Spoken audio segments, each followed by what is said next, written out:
Contala como quieras, hasta las 12.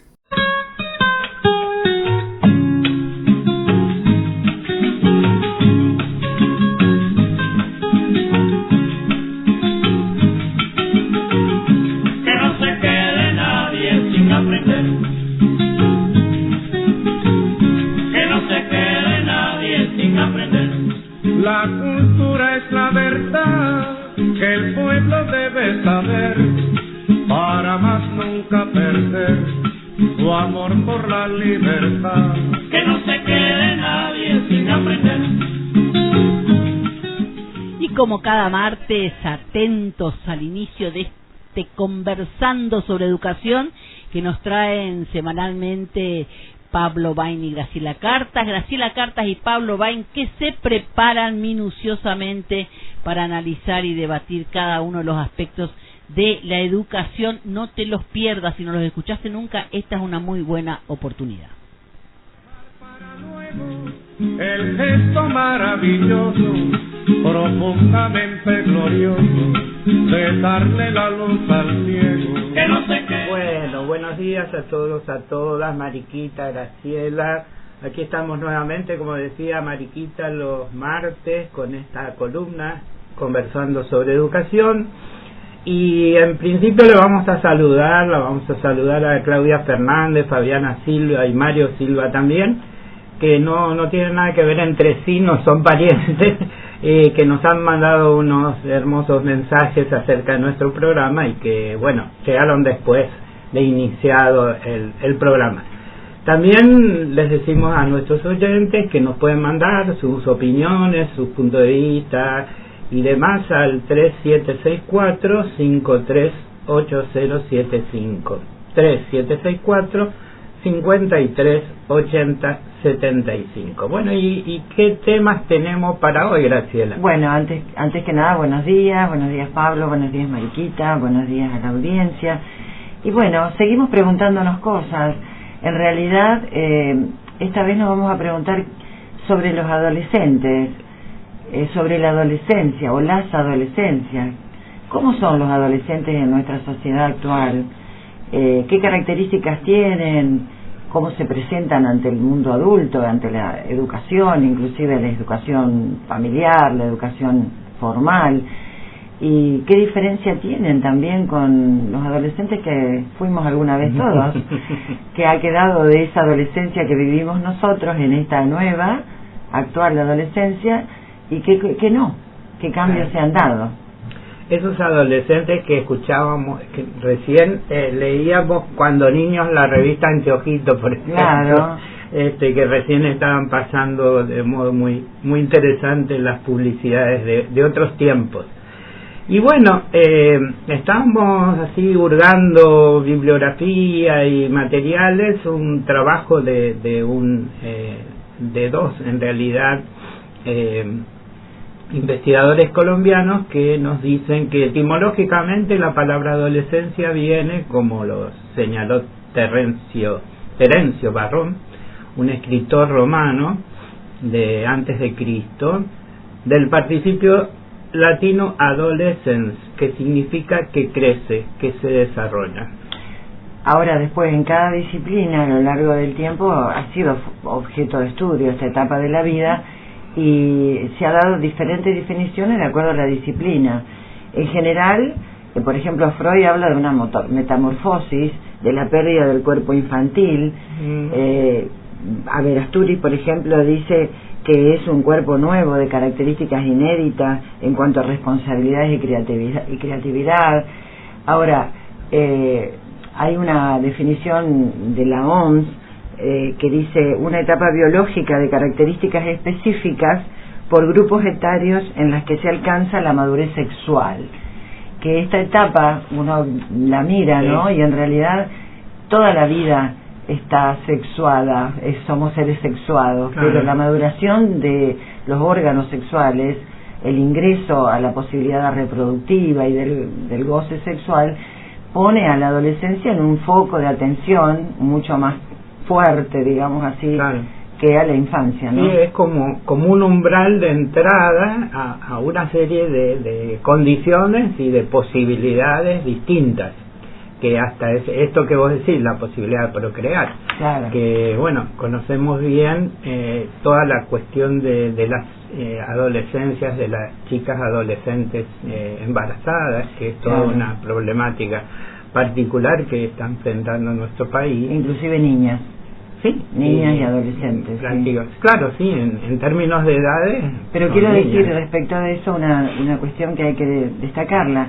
A partir de la ESI, que se sancionó como ley en el 2010, en la provincia de Misiones, que teníamos índices bastante preocupantes respecto al embarazo adolescente, hay datos estadísticos que ha descendido la cantidad de niñas que se embarazan en una edad temprana o en la inmadurez psíquica que todavía viven, ¿no? Como adolescentes o niñas. Les decimos a los oyentes que no pertenecen o no están en el ámbito educativo que es, sí, lo que recién decía Graciela, es educación sexual integral, y es una ley nacional que obliga a todos los establecimientos educativos a implementar una serie de contenidos que tienen que ver con esta cuestión.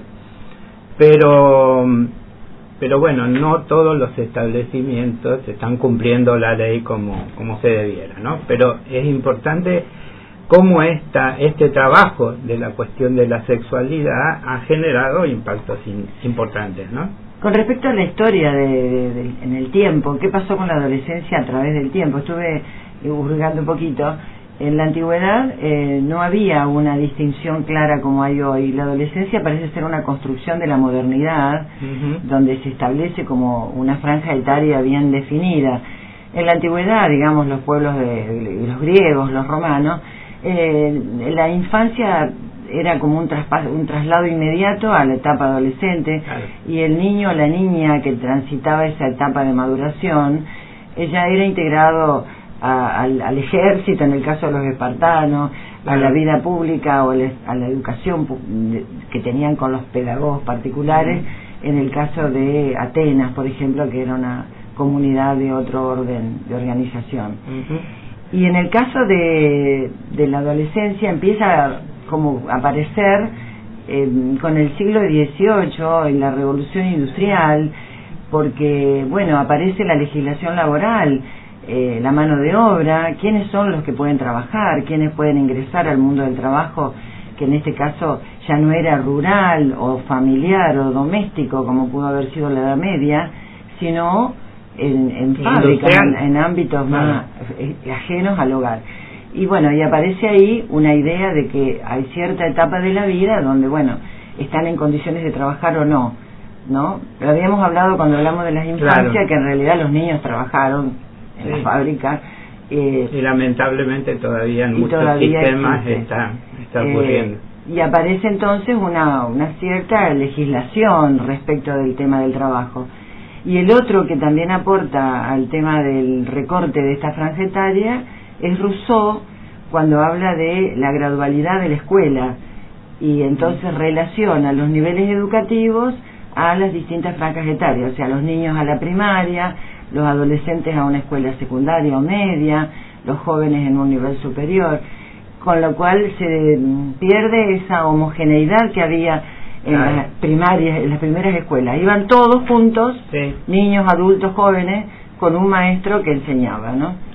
Sí, además, digamos, esto de Rousseau es muy importante porque Rousseau fue uno de los que generó las bases de la educación pública. Claro. Porque hasta ese momento, no solo Rousseau, sino todo lo que es durante la modernidad, con el nacimiento del capitalismo también, y especialmente los intelectuales de la Ilustración, que decían que bueno, que todos debían ser educados de alguna manera, y por eso nace el concepto de educación pública, que hasta ahí a nosotros nos parece que es algo eterno, pero en realidad nació muchísimo más tarde en el desarrollo de la humanidad, ¿no? Claro, aparece, como habíamos hablado en los primeros conversatorios, el tema del Estado, el Estado-Nación, su necesidad de difundir su forma organizativa, de organizar un sujeto social que se incluya y respete las normas y las pautas que dan cuerpo a ese Estado-Nación.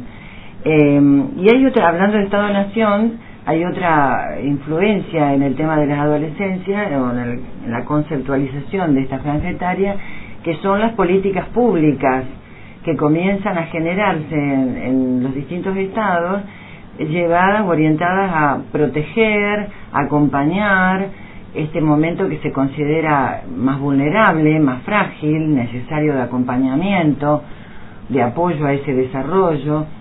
Pero hay críticas respecto de eso porque aparentemente hablan de adolescentes como una homogeneidad, y hay muchos que cuestionan esto. Como hablamos de infancias, claro, también tenemos que hablar de adolescencias, que dependen mucho de su lugar social, de su contexto histórico, sí, de su procedencia étnica, claro, en fin, de una serie de su pertenencia urbana o rural. Es decir, no es lo mismo un adolescente de un pueblo pequeño que de una ciudad grande, ni del ámbito rural o del ámbito urbano. Hay consumos culturales diferentes, posibilidades distintas. Y te cuento, Graciela, que acá un oyente, Luciano Adaro de Garupá, nos dice: ¿qué tema la adolescencia? Tengo hijos y alumnos y se me hace muy difícil para ambos casos. Bueno, Luciano, gracias por el mensaje. No te vamos a dar ni una solución, pero sí vamos a tratar de pensar juntos algunas cuestiones.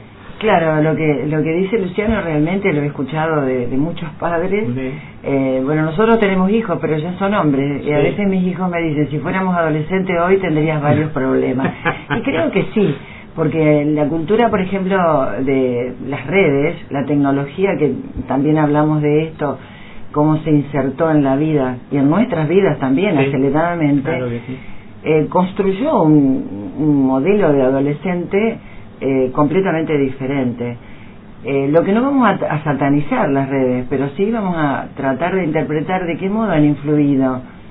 Y hay otro factor, que también lo conversábamos ayer, Pablo, con vos, que tiene que ver con la adolescentización de los padres. Exactamente. Esta cuestión de ser amigos, ¿no?, cercanos, compartir cosas, tener espacios comunes, inclusive gustos comunes, modos de vestirse similares. A veces uno ve que las madres se ponen la ropa de sus hijas adolescentes, en fin, los lenguajes, que no está mal que les quede bien la ropa, pero otra cosa es el tipo de ropa, el estilo de la vestimenta, ¿no? Yo rescato ahora algo que me pareció muy importante para todo lo que es el ámbito educativo, familiar o escolar, de Miriam Sowell, cuando planteó la comunicación intergeneracional.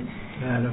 Siempre tiene que haber, me parece, un vínculo de adulto-joven, no para establecer una jerarquía autoritaria que tal vez transitó otra generación incluso mayor que nosotros, pero sí para establecer una referencia que conecte las generaciones, que transmita, que abra ese camino de memoria, que también es parte de la identidad que tiene que armar ese joven que comienza a descubrirse como alguien autónomo, diferente de sus padres.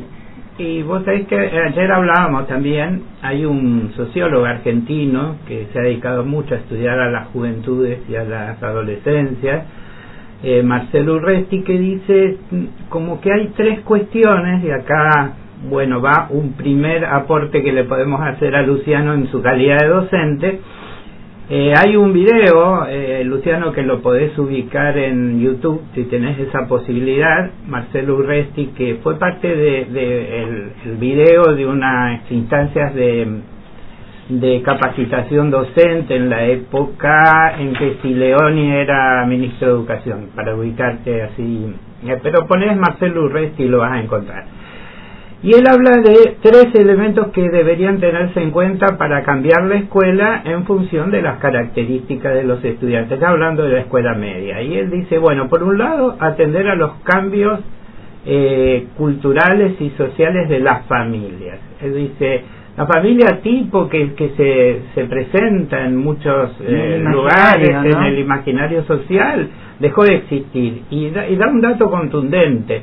El 19% de las familias, según los últimos censos, son familias de segunda y tercera unión. Quiere decir que ya no son la familia, ya no es la familia de los padres y los hijos, sino son tus hijos, mis hijos, los hijos de ambos, etcétera, incluso de tercer cónyuge y demás, y eso cambia absolutamente toda la lógica de funcionamiento de la familia. Y además, perdón, la multiplicidad de familias, es decir, puede haber dos padres, dos madres, puede haber, porque eso también tiene que abrirse a la comprensión de la escuela. Hay una ley de identidad de género, hay una ley de matrimonio igualitario, y sabemos que existen este tipo de nuevas familias que tienen hijos, que adoptan o que crían sus propios hijos. Entonces esos niños van a la escuela, se hacen adolescentes y cargan esta historia, ¿no? Claro. Y vos fíjate, me acordé ahora de una escena durante un trabajo de investigación que hice hace unos cuantos años, en el que la maestra del grado, o era la profesora de educación para el trabajo, se llamaba en ese momento, les decía a los chicos que tenían que traer ciertos materiales para hacer el regalo del Día de la Madre. Y entonces en un momento dice, porque todos queremos a nuestras mamás, y un chico dice, yo no. Y la maestra ni registró, siguió hablando la suya, y en el recreo yo aproveché y me acerqué y le pregunté, porque él no quería a su mamá, ¿no? Elegí un camino menos directo, pero... Y él me dice, porque mi mamá cuando yo era chiquito se fue de mi casa, nos dejó solos con mi papá, y nunca más volvió, y yo no la quiero a mi mamá. Bueno, esa lógica de la madre y el padre es respetado, la madre es amorosa, y toda esa cuestión también ha cambiado. En realidad quizás hay algunas cosas que ya existían y pero estaban tapadas, ¿no? Por una mirada cultural homogénea. Exacto. Y bueno, y siguiendo con este autor, con Urresti, él habla de algo que vos estabas comentando recién, Graciela, que es lo que él llama la neocultura juvenil. Dice, en los años 60, 70, se produce toda una rebelión de los jóvenes, con muchos movimientos, el hipismo, los movimientos insurreccionales en América Latina, en fin, el amor libre, el amor libre y todo eso, que hacen que los adultos, que hoy son adultos, algunos ya abuelos, otros padres, quieren adoptar posiciones y miradas diferentes a sus padres, que de algún modo eran más autoritarios, que había mayores jerarquías. Qué sé yo, en una época los niños comían en otra mesa y no participaban de las conversaciones de la familia, etcétera, por ejemplo. Este cambio donde los padres se quieren hacer más iguales, entre comillas, a los chicos y a los adolescentes, produce esto que vos decías, Graciela, de esa palabra que adolescentización, que a mí no me sale, o juvenilización, como dice Urresti, que genera una horizontalidad en las relaciones. Entonces somos pares, no, pero el tema es que no somos pares los adultos y los jóvenes ni los niños, ¿no? Todo un tema que se abre a debatir y a pensar. Y a veces en esa idea de que somos pares, que no está explicitada en palabras, pero sí en el modo de relacionarse, lo digo porque he recogido eso de la experiencia de la docencia con adolescentes. A veces los chicos o las chicas están muy solos, sí. Necesitan, es decir, resolver algunas cuestiones existenciales o preocupaciones existenciales, las resuelven con sus pares.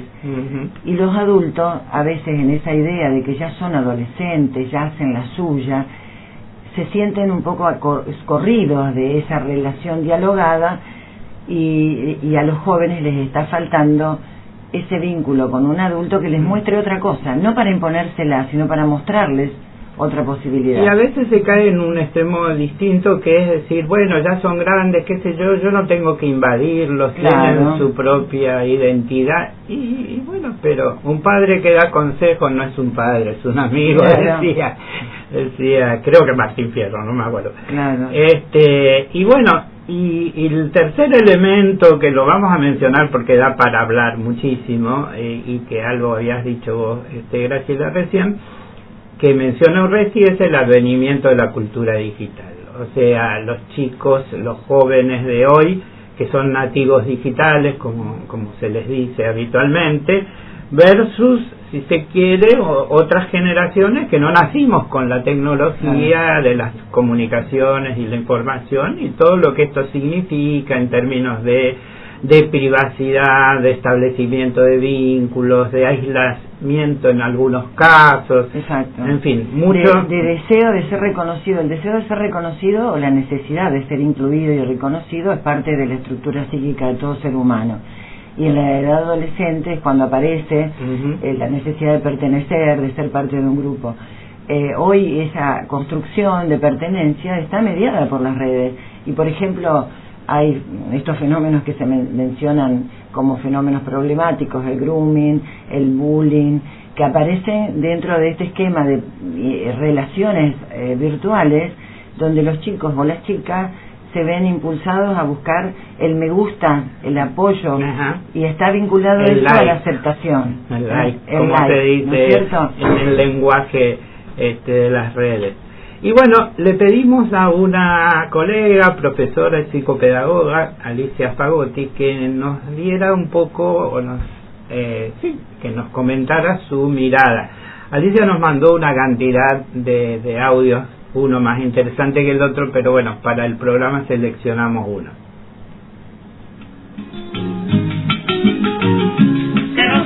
La clase media, donde está asignada, marcada por la oposición a los adultos, a los padres, el querer afirmar su autonomía, los conflictos, el apoyo emocional, como dice Arminda Verasturi, la muleta emocional, que son los grupos de pares, tiene otras características, y el final de la adolescencia, ¿sí?, donde se estabilizan las emociones, supuestamente, y también coincide generalmente con la finalización del nivel medio, tienen otras expectativas, el futuro. ¿Y qué futuro le estamos ofreciendo a nuestros adolescentes? Una materia que yo doy que se llama psicología laboral,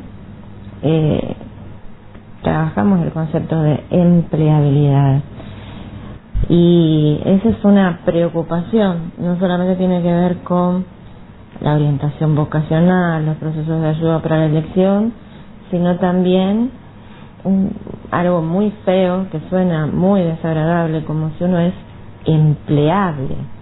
¿Qué competencias, qué capacidades tiene? ¿Quién lo juzga de esa manera?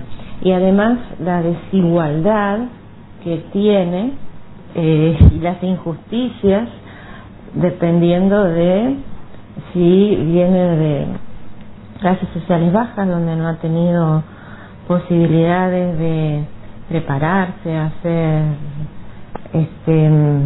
estudios suplementarios, ir a inglés, danzas, etcétera, donde está limitado por un montón de cuestiones, y que le va a poner trabas, esas dificultades de las que hablaba Dolto, del mundo interno, de sus inseguridades, y este medio que parece que se las confirma.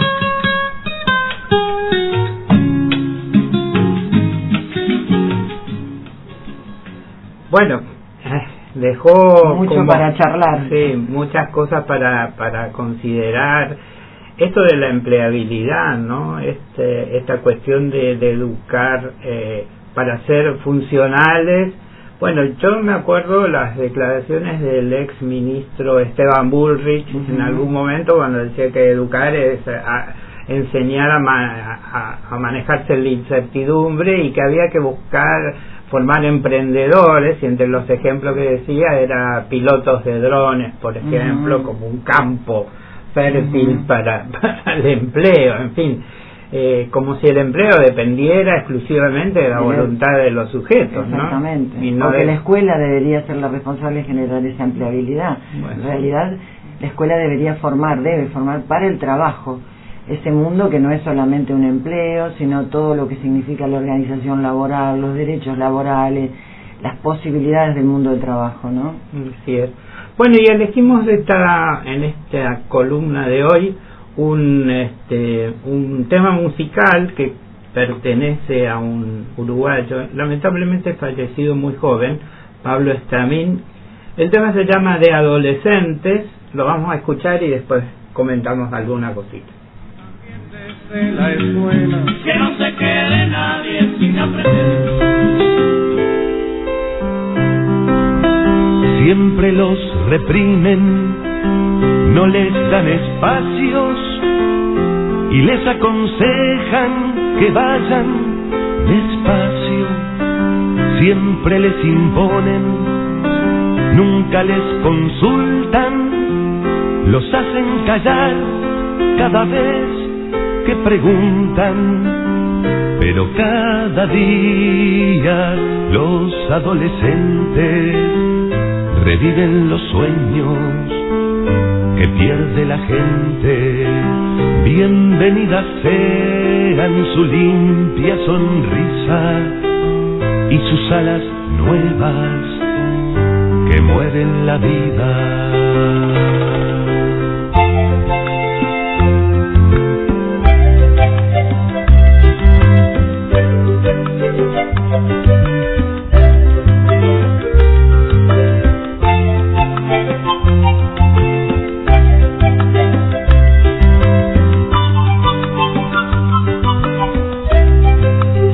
Tratan de arrancarlos de sus ilusiones con viejas recetas y largos sermones.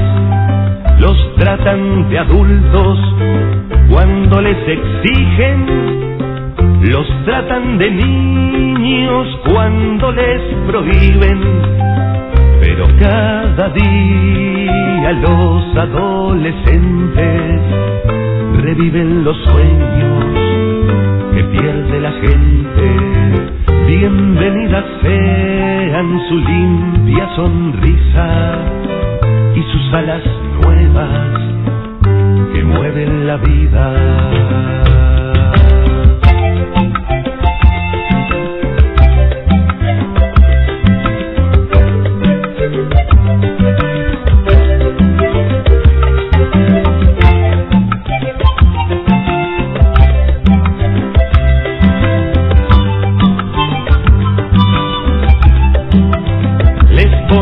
Barreras y los subestiman y los utilizan y los desaniman. Les cortan las alas cuando se enamoran, que para eso hay tiempo, que aún no es la hora. Pero cada día los adolescentes reviven los sueños que pierde la gente. Bienvenidas sean su limpia sonrisa y sus alas nuevas que mueven la vida. Su sangre caliente, bienvenida sea, son caminos nuevos, son la primavera.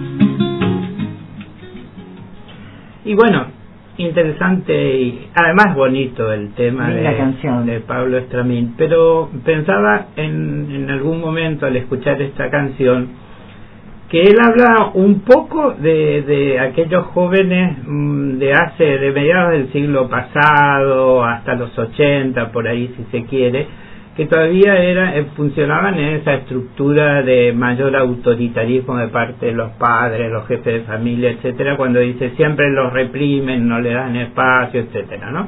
Que como siguiendo la idea de Urresti decíamos que bueno, eso se ha ido transformando a lo largo del tiempo.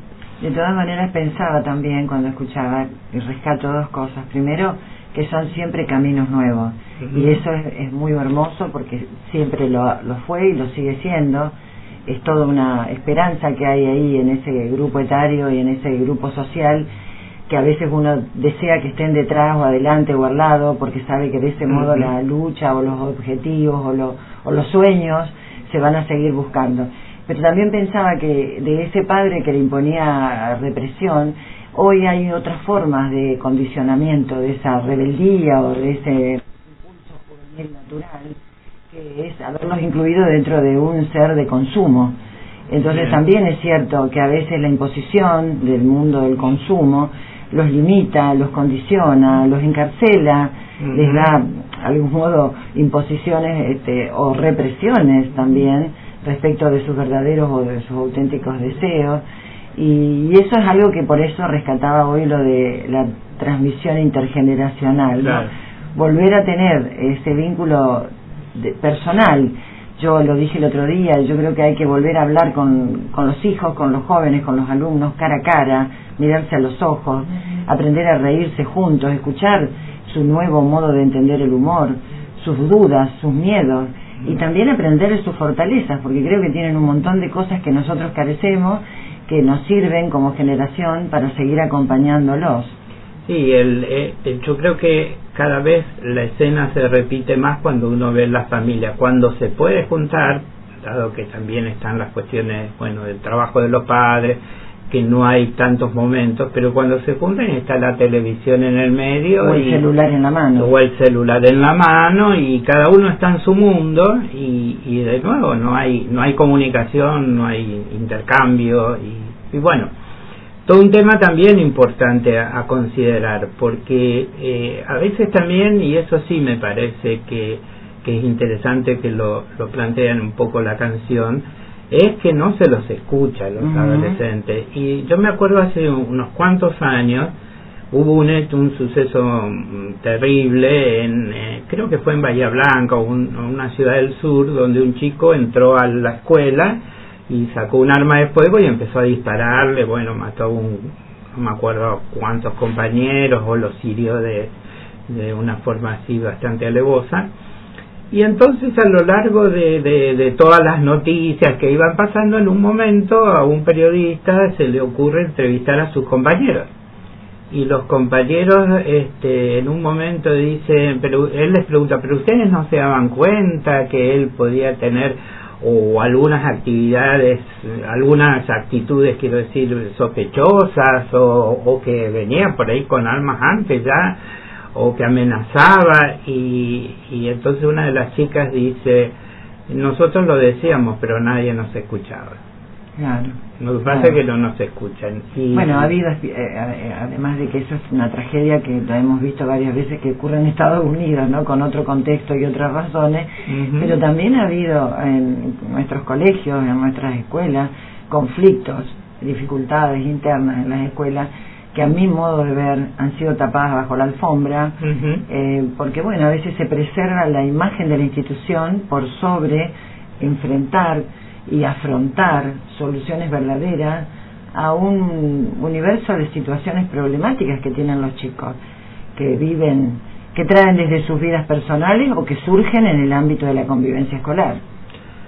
Y bueno, y como el tiempo se nos va haciendo corto y teníamos muchas cosas para ir pensando y demás, podríamos avanzar y a modo de ir cerrando, hablando de esta cuestión de las cosas que ocurren entre los chicos en las escuelas y todo eso, quiero decir, el diario Territorio publicó el día 6 de agosto una noticia respecto de que las autoridades de un colegio de aquella de la ciudad de Posadas y el Servicio de Educación Privada habían encarado una serie de actividades con equipos interdisciplinarios y todo, porque a la escuela en la que concurría un chico, que muchos recordarán, manejaba un auto a alta velocidad por la Costanera, el auto tuvo un accidente así muy muy duro y murieron compañeros, y entonces los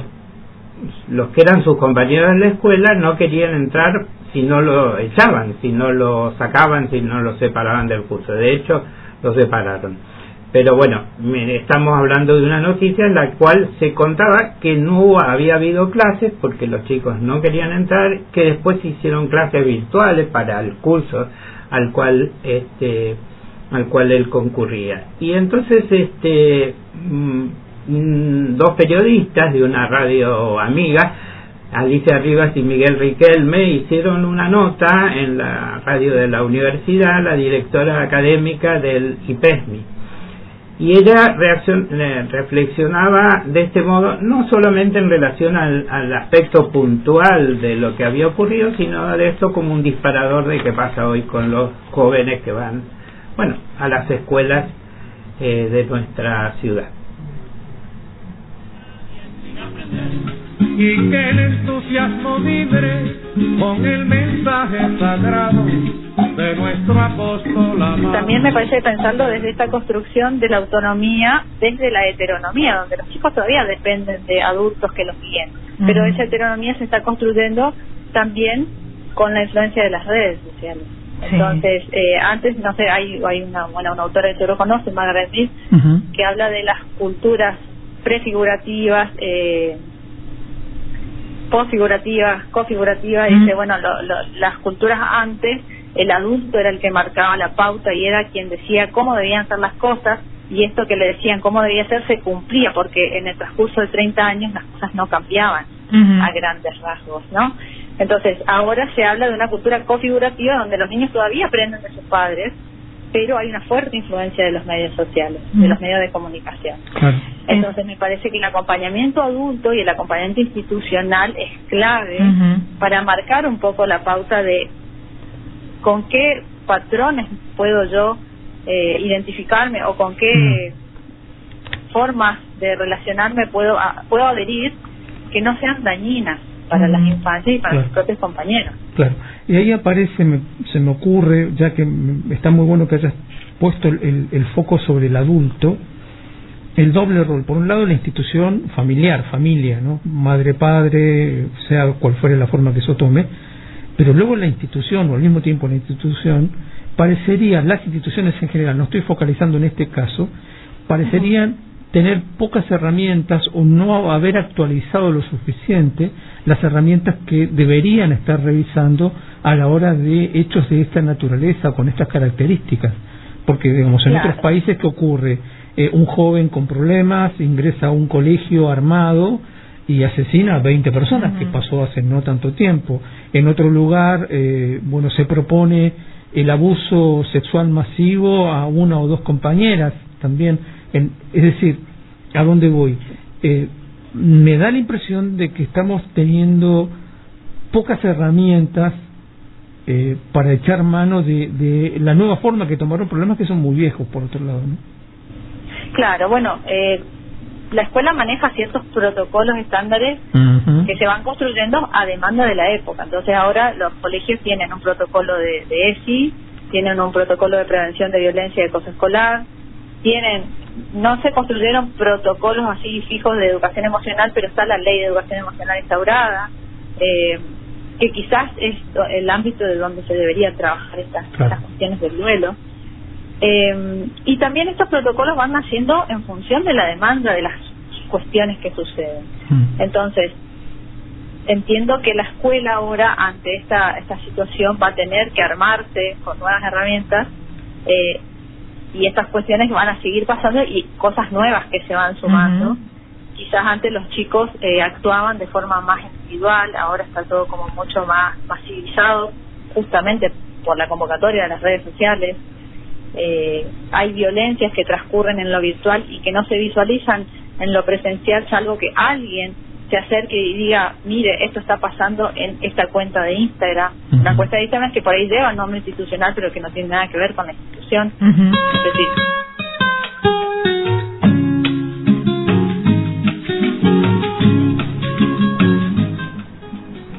y bueno, cuánta tela para seguir cortando. La verdad, todos los aportes han sido muy interesantes y bueno, nos invita a que la conversación la continuemos el martes próximo con otros elementos de este tema complejo, ¿no?, que es abordar las adolescencias. Sí, tal cual como lo decía Luciano en su mensaje, a veces genera mucha incertidumbre, a veces inmovilizan algunas cuestiones en el trabajo con los adolescentes, si es un trabajo profesional o como padres.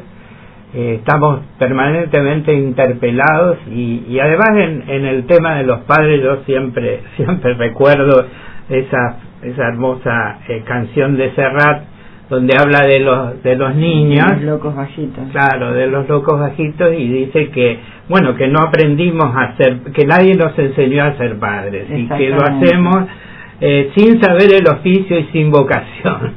Claro, hay un texto que habla de la oreja verde, que lo solíamos trabajar, que significa conservar como adultos algo de ese niño y de ese joven que fuimos, para tener un oído más atento, más comprensivo a lo que el joven o el niño nos transmite. Bueno, antes de irnos queremos saludar a toda la docencia. Mañana es el día del docente, es asueto para las escuelas públicas y privadas, se conmemora el día del maestro y creo que es el día del docente porque incluye también a los profesores de secundaria. Sí. Pero de todas maneras, aunque sea el día del docente, mañana también convocamos a la Plaza 9 de Julio, porque lo escuchaba hoy en la voz de Mónica Burina, que decía: los jóvenes también tienen que ir porque estamos defendiendo el derecho de nuestros abuelos, a nuestros derechos porque somos jubilados, sí. Pero sobre todo entender que es una etapa de la vida a la que vamos a llegar todos, y la sociedad tiene que cuidar a sus niños, como nosotros estamos diciendo todo el tiempo acá, a sus jóvenes, pero también a sus viejos, sí. Porque son los que nos han ayudado a llegar hasta acá. Bueno, y acaba de llegar un mensaje de Sandra de Olivera que dice: soy mamá de 2 adolescentes y me preocupa muchísimo la ausencia del acompañamiento de la escuela. Los docentes dan sus clases y se van y no entablan relaciones más cercanas con los chicos. Bueno, Sandra, gracias por el aporte. Te cuento que nosotros estábamos pensando justamente con Graciela en que este tema da para mucho y quizás nos interesaba focalizar en el próximo programa sobre el vínculo entre como decía también ahí la directora del IPESMI, el vínculo institucional, digamos, las instituciones con los jóvenes. Así que bueno, gracias por tu aporte y a todos nos